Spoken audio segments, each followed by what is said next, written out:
Don't you worry, the clip's about to begin, but don't forget to subscribe. Or else. Don't make me turn this website around. All right. We'll talk to Donald in California. Hi, Donald in California. You're on the line. What would you like to talk about? Hi, Shannon. Hi, Katy. Hi. First off, I wanted to say something about what you guys were just talking about. Just a different angle to look at it from. You were talking about mental illness, and as a category and as a label.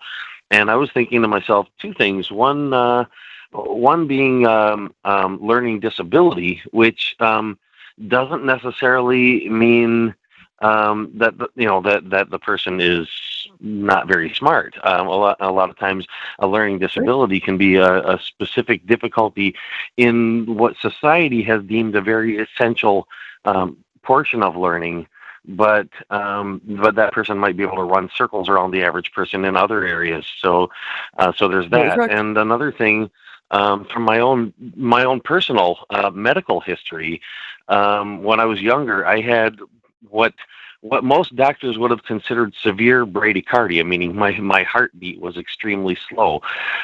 Generally tended to run about 20 beats per minute resting rate.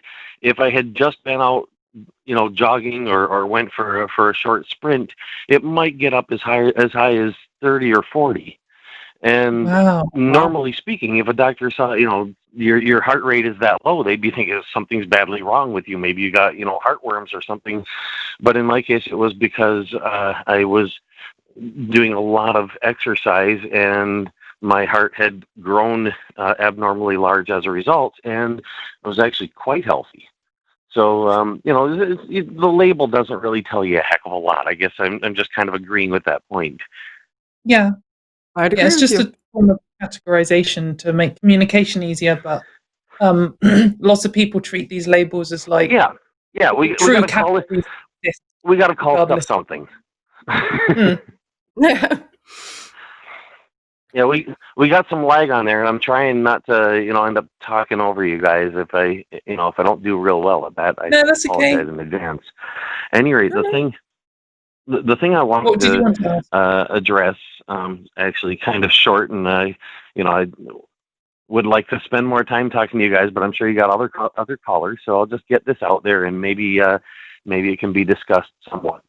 But the idea of that we would need that without evolution there would be no learning, and as the call screener pointed out, and this is the normal way that somebody looking at, and somebody from a perspective of biological evolution, as it's normally looked at, would see it as, we wouldn't have brains that can learn if not for evolution. But even from a perspective of if we already had the brains that should be otherwise capable of learning, without evolution, we couldn't learn. And the reason why I say that is because if you go outside of biological evolution, what is evolution? It's, as historically, etymologically, it's the rolling out of change, which basically means that a change happens, and then another change happens, and another change happens. Now, historically, again, it was thought that these changes were like predetermined. Now that we know better, it's better viewed as an accumulation of change, meaning simply that changes add up. And since learning is an accumulation of changes in your knowledge and understanding, if you couldn't have any changes if you couldn't accumulate changes in your knowledge and understanding, you couldn't learn. So therefore, if evolution didn't happen, learning would be an impossibility. I don't know if I agree with that. Yeah, I'm not totally sold on this. To me, it feels a little bit like labeling something evolution and labeling something else evolution and saying they're the same. Like evolution when we're talking about... No, that would be conflating. And I did make a distinction. I'm talking about non-biological evolution. If you take evolution as a whole, like I said, evolution as a whole is just the process of change accumulating or being accumulated. Biological evolution is that process happening in biology specifically. And generally speaking, when we talk about biological evolution, we're further qualifying it without speaking it in the sense that it's usually over generations as opposed to within the individual. Although technically evolution from an infant to an adult is also evolution. It's just not generational evolution. I disagree with the use of those terms, because I mean, if we just say evolution is just like change over time, then like if you just rolled a dice over and over again, that would be evolution, because you'd have a 6 and then you'd have a 1, and that would not be evolution. Yeah, that would not be evolution. It's not, yeah, exactly, and let me explain why. And this is why I didn't say change over time. Because change over time would be, for example, if you roll a dice, you get a 3, then you get a 6, you get a 1, you get all, you've got numbers from in the range of 1 to 6 coming up in some basically random order. It's changing over time, but it's not evolution because it's not accumulating change. If you take those dice rolls and you add them together, so you roll a 1, you count that as a 1. You roll a 2, you count that as 3. You roll a 6, now you've got 9. You roll another 1, you've got 10. That doesn't really that is evolution, because then the change is accumulating. It's not just the accumulation that's the issue. It's the natural selection process. Not necessarily natural. Like you can model evolution. And you can do it quite simply. But that is biological evolution. Not all evolution has. Not all evolution has a selection process. Evolution happens in mathematics as well. And the term, if you look at the different uses of the term, I'm a linguist, so this is where I'm coming from. If you look at the different uses of the term in different fields, you'll find that very little of evolution actually has selection involved. Biological evolution, like I said, when you're talking generational biological evolution, then yeah, there's always going to be some selection factor involved. But if you're talking about, for example, the evolution of a function over X, there's not even time involved, let alone a selection factor. So you're just saying that there's different ways that we can use the word evolution, right? And you can think of a way to use the word evolution that we could ascribe it to learning and the physiological changes in the brain? Well, there are different ways that evolution can be used. What I'm saying is there's the more generalized way of viewing evolution, which encompasses biological evolution, generational evolution, evolution within the individual, and so on. Evolution, changes in allele frequencies over time in an individual organism is still generational from the viewpoint of cells within that organism. So you're saying any sort of there's an organ or there's an organism. I just want to make sure I understand. One sec. Is it? I'm sorry. I think I mispronounced your name initially. Is it Da? Is that the way you prefer to be addressed? Da? Okay. Sorry about that. So I just want to make sure that I'm understanding your. It doesn't much matter. I have a bunch of different nicknames and stuff. Call me what you want. Sorry, there was one that was in parentheses, and I realized it wasn't the one on the screen, and I wanted to make sure I was utilizing the one that has your preference. So I just want to make certain that I'm understanding your argument here, because I think that we're going off the rails because we've not nailed down what your position is, and it's getting confusing to me. It seems to me. Let me explain the purpose then. Can I do that? May I reiterate? May I reiterate, please? Because I just want to make sure that I understand it. If I can't say it back to you in a way that indicates that I understood it, then we're not going to benefit by you stating it again, because I didn't understand it the first time. So it seems to me that I was actually going to add something else, but go ahead. Oh, okay. Well, let's make sure I understand the base first before we go too far off the rails. So what it seems to me that you're saying is there's biological evolution, which is the change in allele frequencies over time, and I've also, I believe, described it as generational evolution. But there's also a different component of evolution. So you're saying if we just said there was no such thing as evolution, and a human existed without that biological evolution, some form of evolution would still exist, even if the change in allele frequencies over time, which is what I'm going to use instead now, so that the conflation doesn't, so there's better juxtaposition.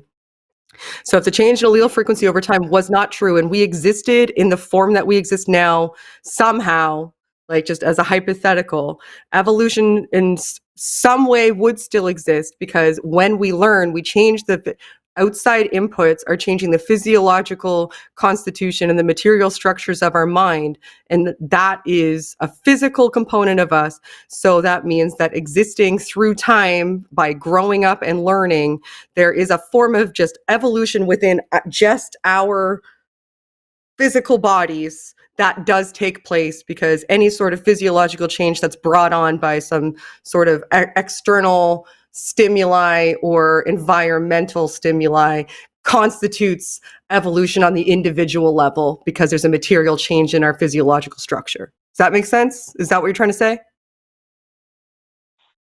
For the most part, yeah. If I can make a couple of corrections, if you don't mind. Okay, sure. Just being a change. First off, the change doesn't have to be from an external source. It doesn't really matter what the source is. But just being a change isn't enough. It has to be a change that accumulates. For example, if you how do you think learning accumulates turn from a on your car physiological and put it in reverse and forward and reverse and forward, and it rocks back and forth, its position is evolving up until the point where it turns around and goes back the other way, and then it's evolving again, but back the other way. So that's not adding up. The total of what happens if you end up parking your car right back where it was, that wasn't evolution. It was just change.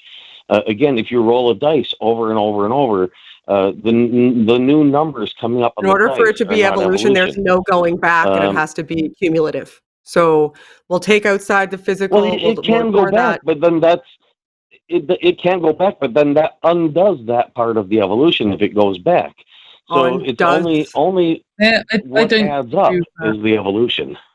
Yeah, evolution doesn't have like a direction, so it can't go backwards. Like there's not progress. Yeah, it doesn't have a direction, so it can go either way. If you start at zero, let's say for example you start at zero and you roll a dice, and every time it hits an even number you add that, and every time it hits an odd number you subtract that.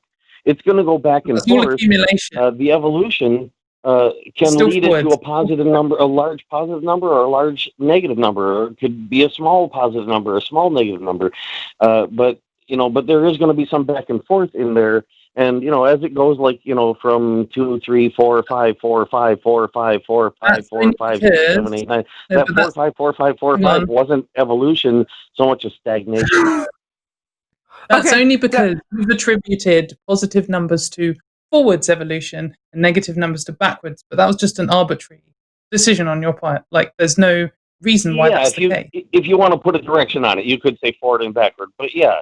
I mean, you could call the negative numbers forward. May I interject for a second? To what end are we having this discussion? Wait, 1 second. I'm still 1 second. To what end are we having this discussion, though? If you wish to use the term evolution that way, I mean, okay, it's not necessarily a choice I could make, but I can understand. Okay, that's what I was going to add. Using it. So I don't understand. That's actually what I was going to add. About how to use a word, and I can't think of anything that makes me want to slam my face in a door more than arguing about how we appropriately use a specific word and in what context, because it's so malleable. Okay, let me address specifically why I think this is important. Okay. When it comes to the discussion of theology. Mm-hmm. Because if you get somebody who's saying, that they believe a God exists, necessarily one God or necessarily more than one God, whatever the case might be, but they believe a God exists, and and they're defining God in whatever way it takes in order to get to get God to exist.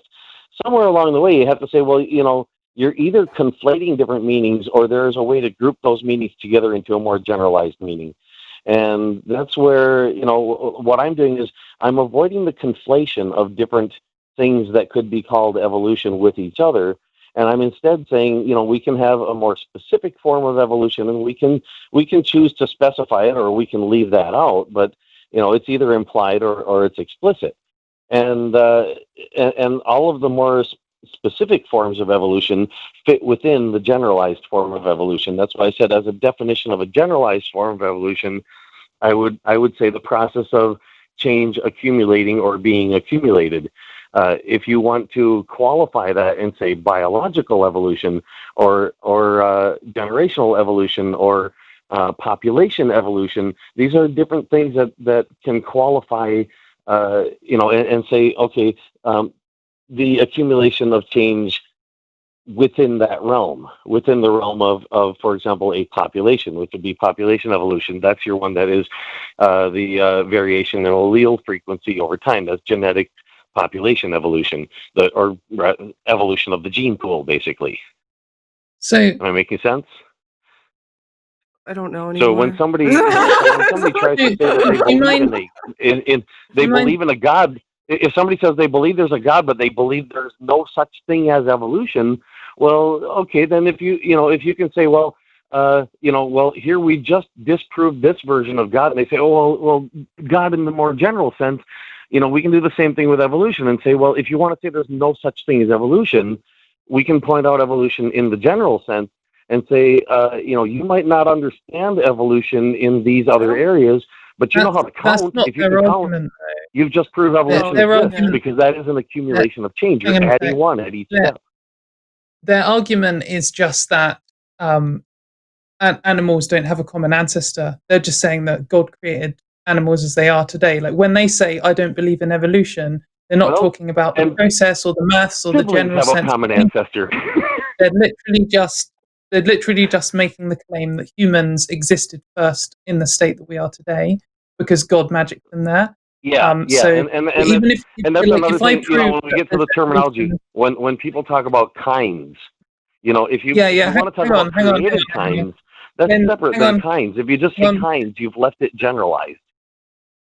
I think that it's important to point out that even if we prove to them that evolution exists in every other sense, like economically and like in our simulation and all this kind of stuff, it doesn't matter to them that evolution as a concept exists, because they're making the assertion that God created humans as they are today. I agree, but it does give them a reason to stop and think, and a lot of times that's the thing that's really lacking the most, is the stopping and thinking. Possibly. Well, we are all going to stop and think. That's my experience. Go ahead, Katy. Katy, I just want to have one more thing to say. Yeah, I have one more thing to add, and it's just because I thought of it while you were explaining your position, and perhaps you'll disagree, but one of your opening assertions was that we couldn't have learning without evolution, where evolution, your definition is an accumulation of change over time. And I potentially have a counterexample. Not accumulation of change over time, just an accumulation of change. It doesn't have to be over time. Okay, yeah, that's fine. It can be over a variable in an equation. Yeah, that's fine. So if we were saying learning is where you have a piece of information which you can use to change your next action, like that's what I'm going for, the definition of learning here. I don't know. I don't really want to get bogged down in definition. I can see where you're coming from. And yes, if you count an individual act of learning as learning, then yeah, you could say a person could learn one thing in their entire life if there was no such thing as evolution. So yeah, you got me on that one. I got to agree with you there. Evolution in the single step term would work. Just as change works, but change isn't evolution. Change adding up is evolution. If change can't add up, we could still have change. You could still roll the dice and get a different number each time. You just wouldn't be able to add the numbers together and come up with a total. For sure, but like in the sense of learning, you could have like a situation like in a computer, which has a branch predictor, which will basically, in this case, is saying if the last input I got fitted a certain pattern, then I expect the next output to fit a certain pattern. So a really simplified example would be if we have something that can either be a 1 or a 0, and if it was a 1 last time, then there's a 90% chance it'll be a 1 again. And if it was a 0 last time, it's a 90% chance it'll be a 0 again. So if you want to guess what the output is, then you just look at the last single thing you had. So that's a piece of information you would learn. You would just store this one bit somewhere, and you would say, oh, the last one was a 1. So I know the last thing was a 1, so I'm going to guess the next thing is a 1. Yeah, that would be it is, and then that would be a non-accumulative learning. Yeah. And, actually, computer programs do that. Video games, for example, you might have something where in a video game you've got some property that's stored and it gets replaced somewhere along the way, and the old property is just thrown out and the new one's put in. It has nothing to do with what the old one was. And in that sense, the video game learned something, but like I said, then there's a limit. We wouldn't be able to have, what I should have said is we wouldn't be able to have learning like we have it. We wouldn't be able to have learning where we can learn a bunch of things, because we have to be replacing each piece of information with a completely unrelated piece of information. It would be all non sequitur. But then it has an interesting question about whether a computer is learning or whether it's just a magic rock, which is just responding predictably to the same input. Yeah. Well, then that comes to how you define learn. And maybe how you define humans what are the learning same. is. And maybe humans can't learn. But that's why I said I count learning as accumulation of knowledge and understanding. And then there's a question of does a computer actually know anything? And I would say yes, it can be seen as knowing something because it has that information. It can retrieve that information. It can share that information. So in that sense, I'd call it knowledge. I am going to interject because doesn't mean it understands. Paul's in the queue, and I have the intuition that Katy and could go back and forth like this for the next 6 to 12 days. Let's not do that. We got to get to other callers, but I do thank you guys for taking this, and I hope it inspires some discussion. The whole thing is, I would really like to see a movement away from the assumption that whenever someone says evolution, they mean a certain kind of evolution in a certain context. I understand when biologists do it because they're in a certain field. I understand when people in other fields do it with their field and ignore the biological one. But in general conversation, if we're not in a group of people who constantly work with evolution in a specific field, it makes more sense to use some adjectives, use some noun modifiers, and if somebody's going to write to the general public, even about, say, for example, biological evolution, they should say biological evolution. Okay, well, I'm just going to add my final point then, and I would say, Shannon, then you've got to cut us off. You can kick me off the call, but I would just add that I might assert that all of these types of evolution are subsets of the maths, like they're a consequence of maths. Like the reason biology works this way is just because that's how the maths work. The reason why evolution happens in other fields is just because it's the maths. Well, if by math you mean addition, in a sense. Well, no, I mean we probably should stop. It's a consequence of how numbers work. Yeah. Well, we're getting into the philosophical side of things, and I mainly had intended to address. I'm going to interject again. It's the third time I've tried. I have to. I'm so sorry because I feel that Katy. So I'm going to drop the call. Thank you very much, Doc. I feel like you could have talked to Lem for like the next 3 to 5 days. Every time you said fun, I was like, uh-oh. If it even strays near like where I can make an analogy to branch predictors in compilers and processors or something, then like I'm going to be there for hours. So I could sense that you were really enjoying talking to Lem, but also there's other callers that are waiting. Every time you said "but," I was like, "Oh, this is great." Hey, thanks for checking out this clip for The Line. While you're here, hit that like button, hit subscribe, turn on notifications, and then share this with that bitter uncle of yours who loves talking about the good old days.